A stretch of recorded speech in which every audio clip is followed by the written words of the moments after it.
Gloria a Dios, aleluya.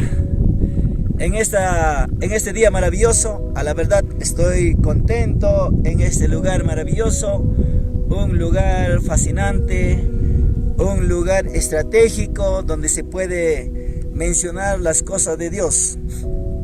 Hay un pasaje muy hermoso en la Biblia cuando dice: nadie se ha visto nunca a Dios, pero si nos amamos unos a otros, Dios vive en nosotros y también su amor estará en nosotros. ¿Qué es lo que dice en 1 Juan 4, versículo 12?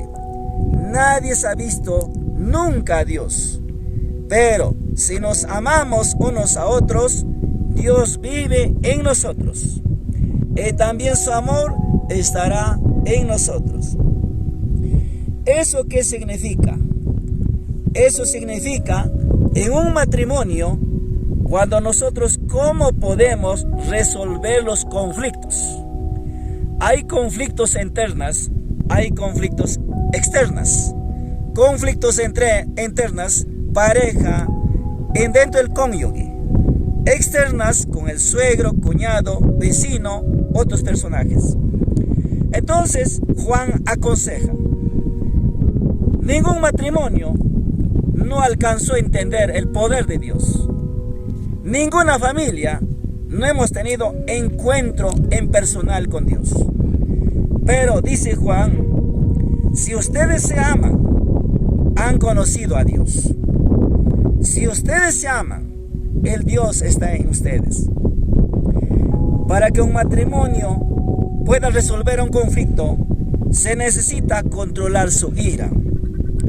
La ira muchas veces nos lleva a tomar decisiones incorrectas. La ira destruye la comunicación. La ira destruye la amistad. Entonces, en la Biblia dice: airaos, pero no pequéis. ¿La ira es malo? No.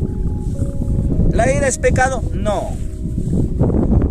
La ira es pecado siempre y cuando nosotros agredemos, cuando nos mantenemos una semana sin conversar.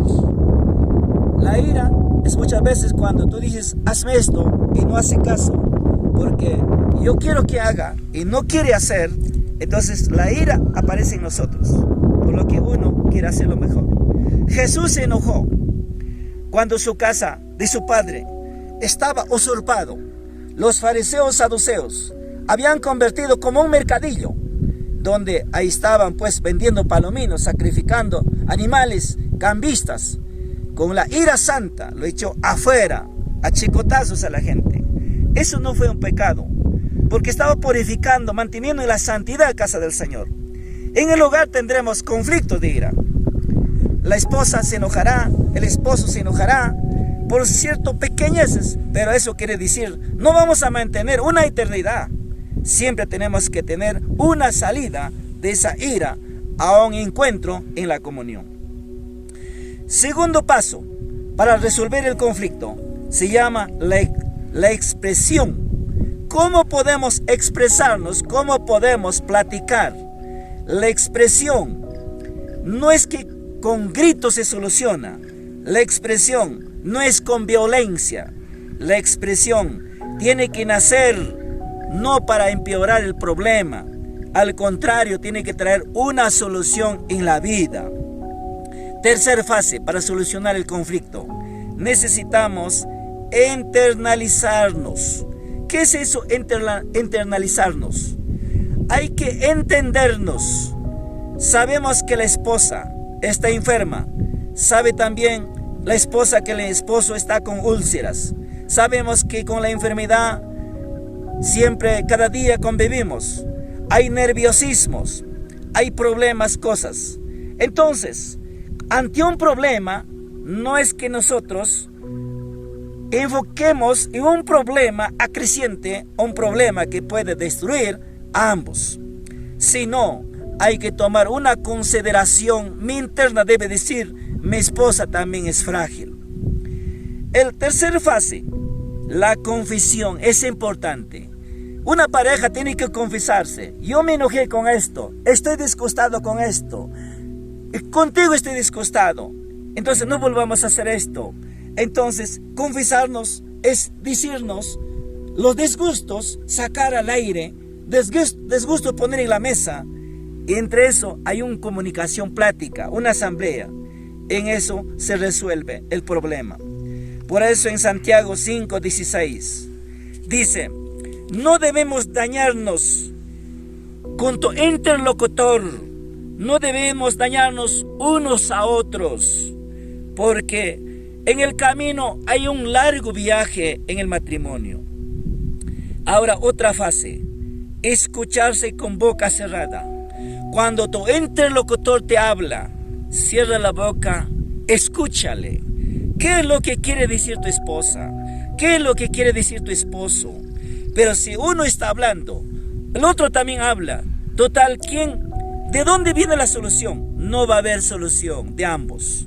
Uno de ellos tiene que interrumpir su expresión. Uno de ellos tiene que tener un indicativo, algo entendible.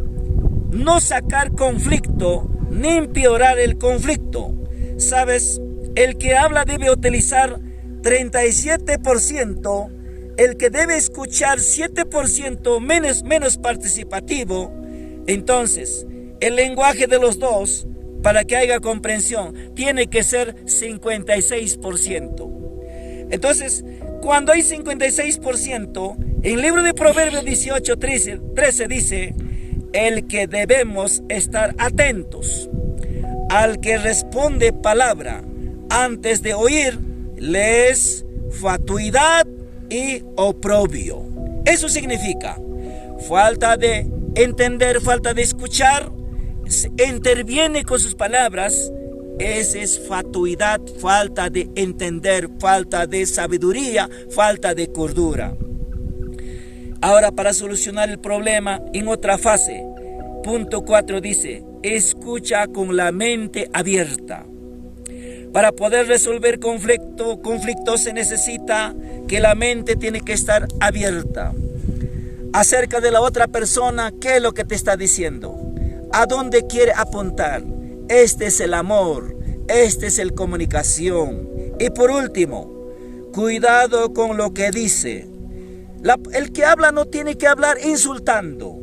El que habla no tiene que decir para herir más, sino durante la conversación tiene que interactuar cosas que resuelven, puntos más comprensibles.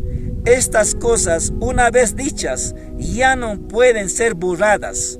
Cuando una palabra hiriente, va a ser difícil corregir.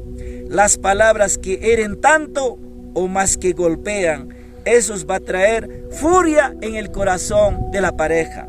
Entonces, para resolver problemas, los que somos acá debemos estar dispuestos a disculparse. Debemos estar dispuestos a perdonarse. Debemos estar dispuestos a entrar en un compromiso de ambos. Que Dios les bendiga, amigo, hermano. Si el matrimonio lo tienes por ahí, ora a Dios los dos. Conversen los dos. Comuníquense los dos. Allí está el amor y allí está Dios. Bendiciones.